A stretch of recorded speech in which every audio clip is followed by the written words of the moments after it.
Pastors, I want to talk to you about the gift of prophecy as it would apply to your church planting project. I want to do a little history first with you, take you back to the book of Acts and the day the Spirit was poured out on the church.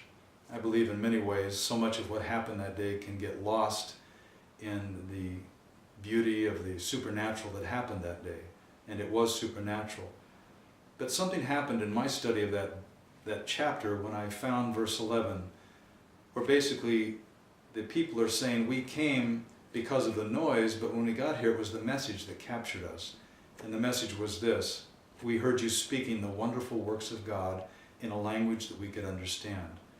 On the day of Pentecost, I believe the church was given the ability to speak supernaturally in a voice and a way that people could understand it.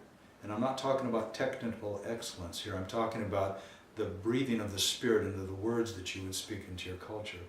Jesus told his disciples in Acts chapter 1 verse 8 to not leave Jerusalem until the Spirit empowered them, and he said this, so that you could tell people about me everywhere. That is what I believe the day of Pentecost was about. I believe it was the empowerment of the voice of the church. That applies to your church plant, that God has planted you in a city to be the voice of heaven in that city.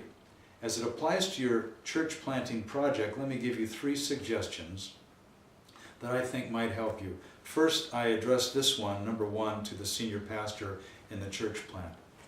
God would ask you, I believe with all my heart, to spend time to develop an understanding of what your voice, your uniquely empowered voice of heaven sounds like. We're talking even more than just the style and the substance of your voice, but that word of the Lord that comes to you that you know did not come through your background and your history, but it was the Lord speaking to you, that you would cultivate that into your private time, that you would come to leadership meetings having had a word from the Lord, that you would lead your ministry based on a word more than you would a program.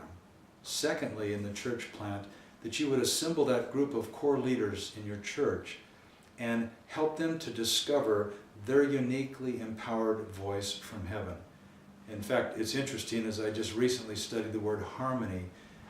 The word harmony in the Greek language is a 2-part word. It means together and voice. In other words, it's a together voice. That's where the harmony comes from. But it's distinct voices that become together a voice that is applied to a community. You need to discover that as a group of leaders. My pastor, Roy Hicks Jr., said this to a group of us young pastors in training one day. He said, never have a meeting of your significant leaders where you're not giving time to the Holy Spirit to speak. Make room for the Spirit to speak, because those instructions that come from those breathed times of the Spirit will literally direct the course of the ministry. I believe this is what happened in Acts 13, and the entire Gentile missions movement was birthed out of that kind of a situation.